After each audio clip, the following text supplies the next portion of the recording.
कल्लू पहलवान और तेनालीराम की कहानी। विजयनगर साम्राज्य के पास एक ही राज्य था जिसमें कल्लू नाम का एक पहलवान रहता था।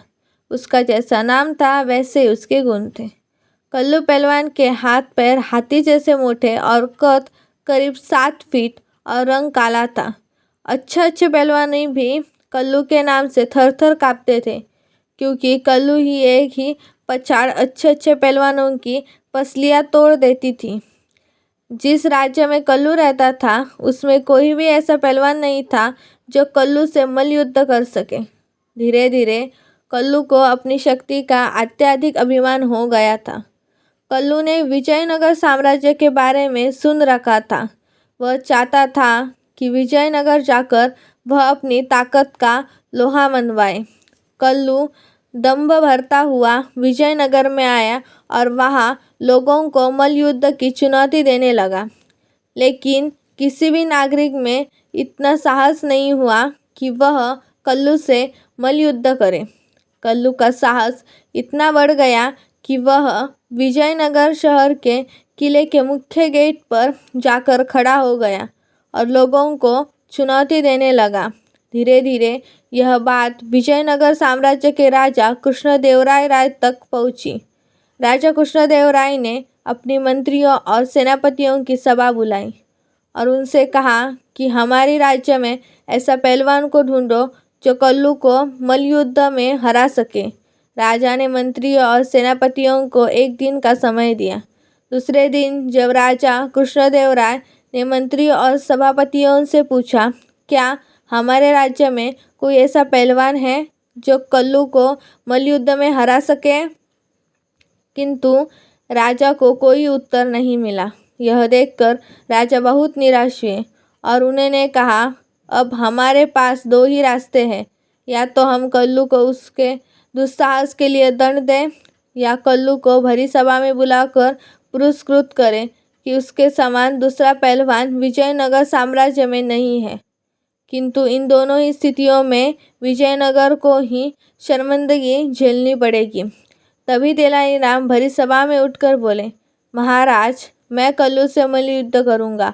यह सुनकर सभा में बैठे सभी मंत्रियों और राजा कृष्णदेवराय को भी हंसी आ गई। राजा कृष्णदेवराय ने तेनालीराम से पूछा, तेनालीराम, क्या तुमने कल्लू पहलवान को देखा है और क्या तुम उससे मल्लयुद्ध कर सकोगे?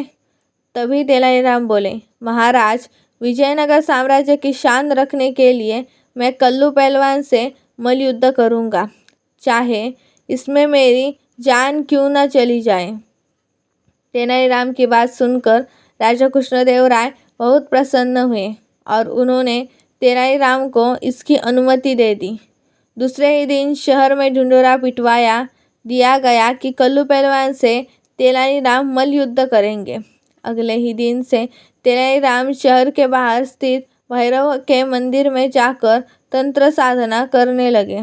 यह बात कल्लू पहलवान तक पहुंच गई।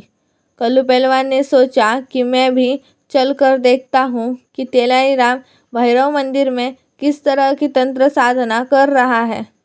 कल्लू जैसे ही भैरवनाथ मंदिर में जाता है तो देखता है कि तेनालीराम भैरवनाथ की प्रतिमा के सामने बैठकर तंत्र साधना कर रहा है और भैरवनाथ से प्रार्थना कर रहा होता है कि किसी भी परिस्थितियों में जीत मेरी ही होनी चाहिए।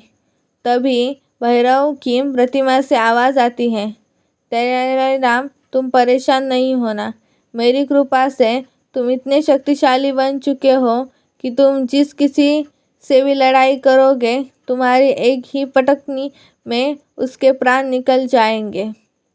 यह देखकर और सुनकर कल्लू पहलवान बहुत ज़्यादा डर गया और मल्लयुद्ध के लिए एक दिन पहले ही विजयनगर शहर छोड़कर भाग गया।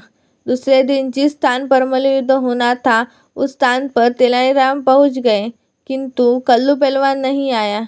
बहुत देर इंतजार करने के बाद भी कल्लू पहलवान के न आने पर तेनालीराम को विजेता घोषित कर दिया गया। यह देखकर राजा कृष्णदेवराय अत्यधिक प्रसन्न हुए। तेनालीराम को एकांत में मिले जाकर पूछा, तेनालीराम, तुमने यह सब कैसे किया?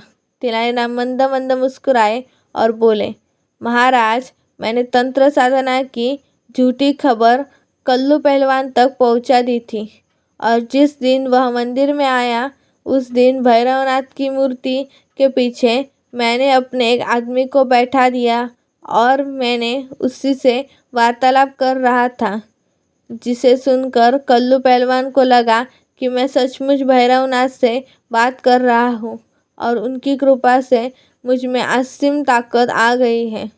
और इसी बात से वह डर गया और शहर छोड़कर भाग गया।